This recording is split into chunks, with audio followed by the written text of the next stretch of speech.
It's like we never left. Perfect. Huh? It's like we never left. Yeah. All right, welcome back to the interview area. We're here with our reigning U.S. Amateur Champion, Nick Dunlap. Coming off a solid start last week at the Memorial, can you talk a little bit about the state of your game?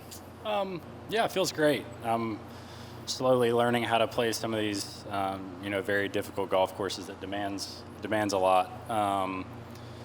It takes a lot of me. You know, there's a lot of patience that goes with that. I've had to learn on the road a little bit, but playing great. Game feels good. Noise is starting to calm down a little bit, and look forward to having a good week. You obviously had a great amateur summer last year, and then you made history at the Amex. Life came at you pretty fast. What did you learn about yourself since then?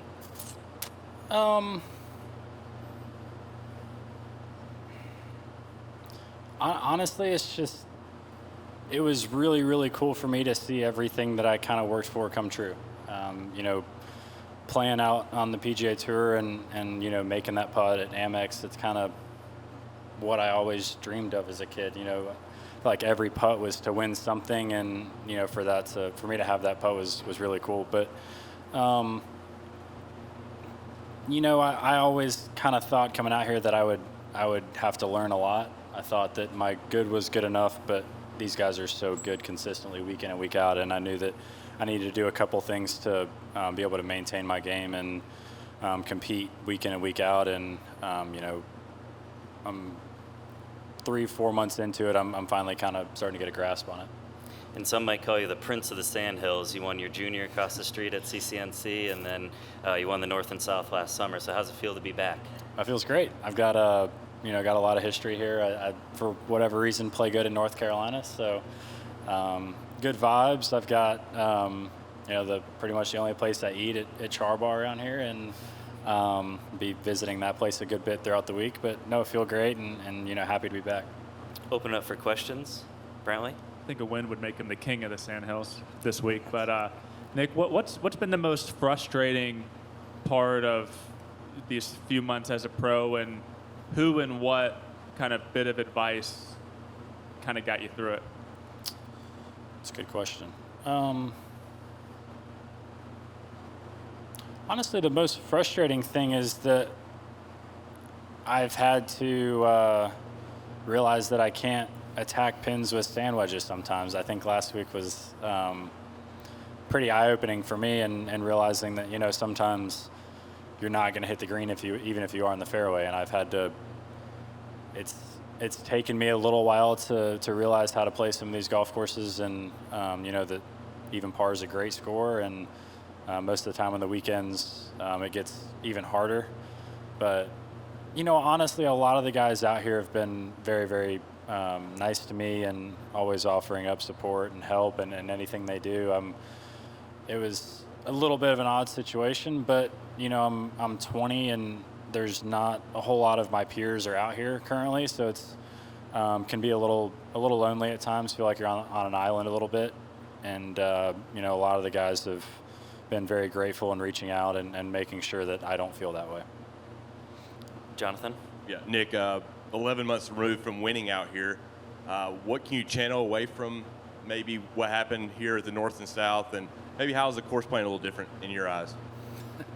I mean, obviously there wasn't the championship tees I remember for that championship, the North South. Yeah, it's tack on about 500 yards, 400 yards, and it's way firmer and way faster. But no, it's still the same principles of this golf course. You can't short side yourself. You got to leave it below the hole.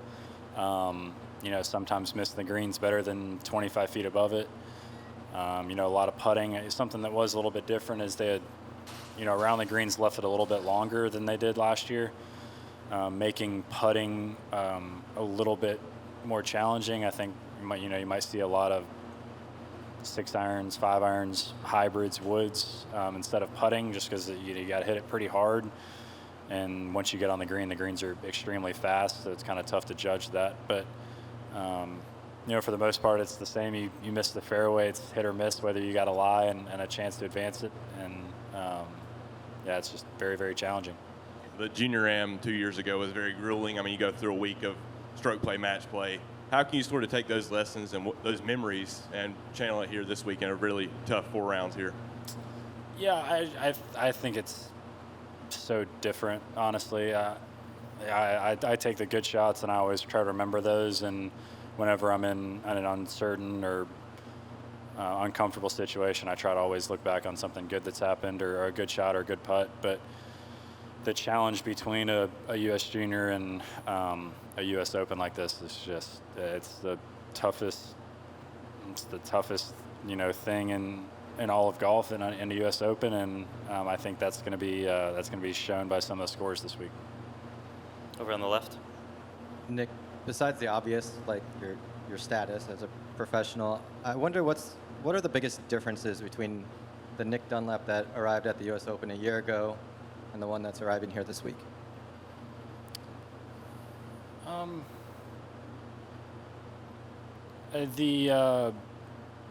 The platform that I've been on the past couple weeks has helped tremendously. I think playing, like you just said, I've played juniors and amateurs before, but playing a U.S. Open is different than those two. The golf course is longer, more difficult. Your bad shots are penalized a little bit more. You got to be way more patient. You got to be okay with bogeys, avoid doubles.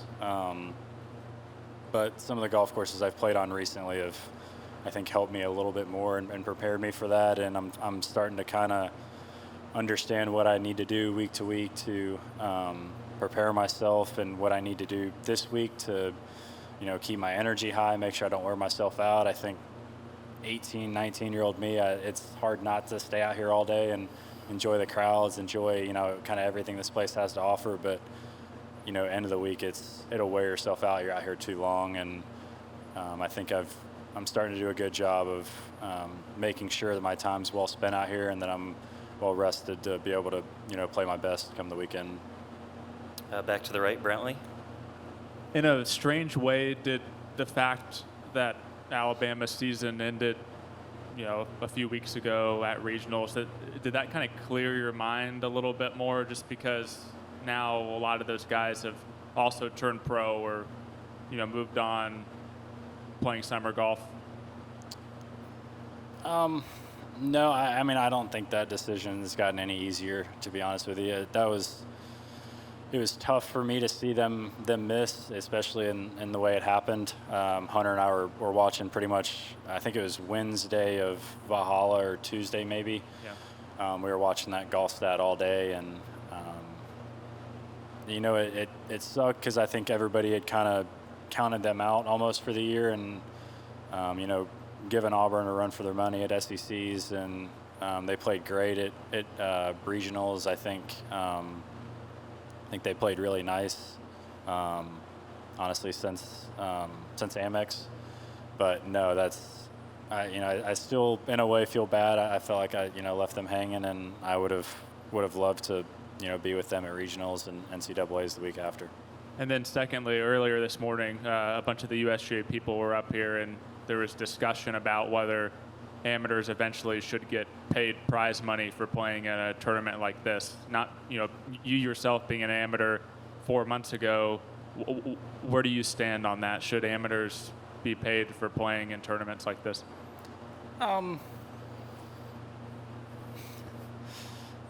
No, I honestly don't think so. I think there should be maybe some kind of end of the week to help out with some of the expenses, maybe, because weeks like this are expensive, especially at Augusta, and it does kind of suck that you can't make any money, so you're kind of out of whether it's 5, 10, 15, 20 grand or whatever it is, and maybe some kind of help the end of the week would be nice. But I think teeing it up with an A next to your name, you're not going to get paid, which is a little unfortunate. But